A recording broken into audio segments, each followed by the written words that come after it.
दिलेला आहे। त्यामुळे आता परत सुप्रीम कोर्टचा अवमान होतोय की नाही होतोय हा विषयच राहत नाही ना।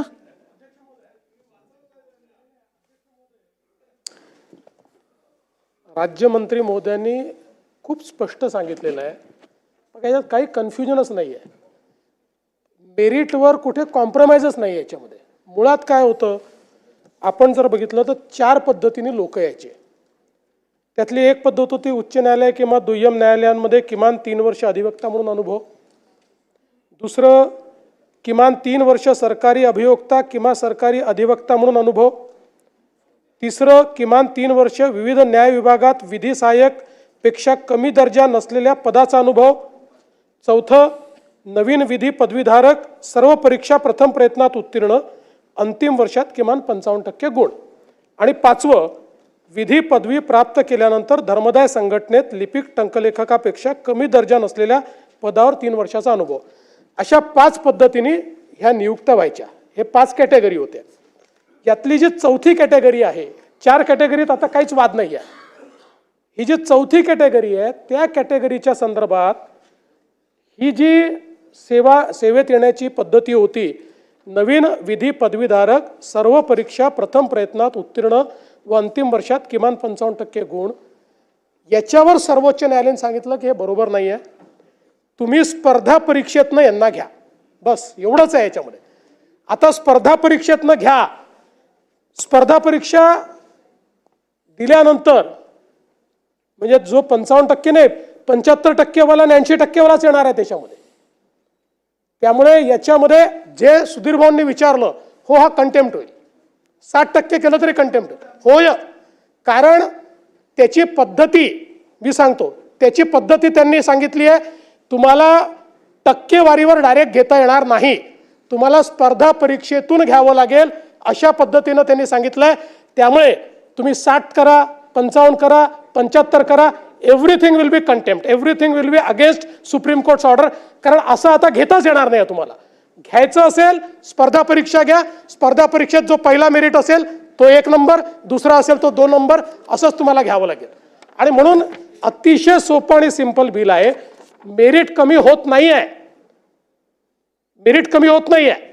जसं MPSCच्या परीक्षेमध्ये आपण ज्यावेळेस स्पर्धा परीक्षा होती MPSCची सगळे देतात, त्या स्पर्धा परीक्षेमध्ये एखादा 12वी मध्ये 80% मिळवणारा नापास होतो आणि एखादा 12वी मध्ये त्या ठिकाणी 50% मिळवणाराही मेरिटमध्ये येतो आणि MPSC पास होतो।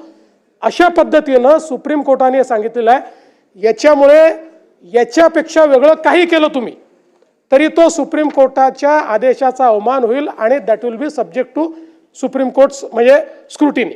आणि म्हणून मला असं वाटतं की याच्यात पहिल्यांदा हे डोक्यातनं काढून टाकलं पाहिजे की बाबा आपण कुठेतरी 55%ची अट काढतोय म्हणजे कमी लोकांना घ्यायचं आहे। अटीचा विषय संपलाय आता। 55 नाही, 60 नाही, 50 नाही, 80 नाही, अटीचा विषयच नाही आहे। आता स्पर्धा परीक्षा आहे, अजून स्ट्रिंजंट झालं। तसं ट्विस्ट होत आहे। इथं स्पर्धा परीक्षा होणारच आहे, त्याच्याबद्दल कोणाचाच वाद नाही। स्पर्धा परीक्षा देण्यासाठी जी अर्हता आहे ती अर्हता 55च्या ऐवजी 60 व्हावी एवढा मुद्दा आहे। बघा तुम्ही जे स्पष्टीकरण दिलं त्याच्यामध्ये कदाचित असा भाव आहे की 55% 60%नाच एंट्री आहे असं नाही। स्पर्धा परीक्षेची अर्हता आणि तुम्ही जे सांगत आहात तो जर नियम आजपासून आपण गृहीत राज्यातल्या सर्व परीक्षांना लावला तर यानंतर कोणतीही स्पर्धा परीक्षा असेल त्याच्यामध्ये 35% वागा सुद्धा अर्ज भरू शकेल असं साधारणतः सुतोवाच तुम्ही करताय आणि हे रेकॉर्डमध्ये राहील एवढीच माझी विनंती आहे। सन्माननीय मुख्यमंत्री महोदय म्हटले तर हा 55%चा विषय कंटेस्ट सुप्रीम कोर्टात झालाय का? फक्त सुप्रीम कोर्ट असं म्हटलेलं असावं की किमान त्यांना 3 वर्षाचा अनुभव असणाऱ्यांनाच या परीक्षा करायला परवानगी द्या। हा 55%च्या अटीचा विषय कंटेस्ट झालाय का? आणि त्यासाठी स्पेसिफिक सुप्रीम कोर्टाने ही अट काढून टाका असं म्हटलंय का? याची माहिती सभागृहाला आपण द्यावी।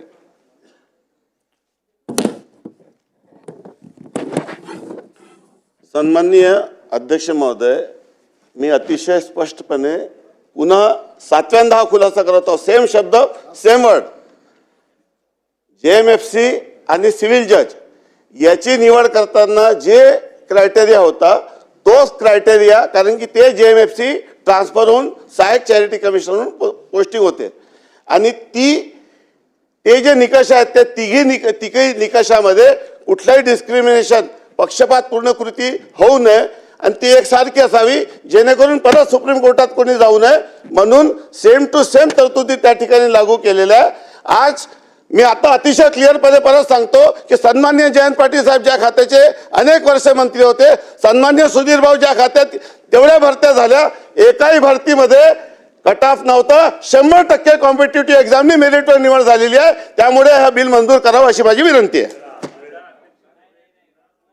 परत मला वाटतं विचारतो आता मी. पुढे जाऊया. एक मिनिट मी सांगतो. एक मिनिट. जयंतराव जे म्हणतायत ना, असं आहे, तुम्ही असं खा की असं खा. जर समकक्ष करायचं आहे, सुप्रीम कोर्ट सांगताय समकक्ष करायचं आहे, समकक्षाचा अर्थ काय आहे? Parity. त्याला जे निकष लागू आहे तेच याला निकष लागू आहे, ह्याला समकक्ष. याच्यापेक्षा वेगळं जर तुम्ही काय केलं, तिथे जर 55% अट नाही आहे, सुप्रीम कोर्टाने म्हटलं समकक्ष करा, इथे 55% अट केली, कंटेम्प्ट नाही होणार? आपण वकील आहात, बरोबर. होईल की नाही होणार? होईल. तेच मंत्री सांगतायत, मगापासून मंत्री तेच सांगतायत.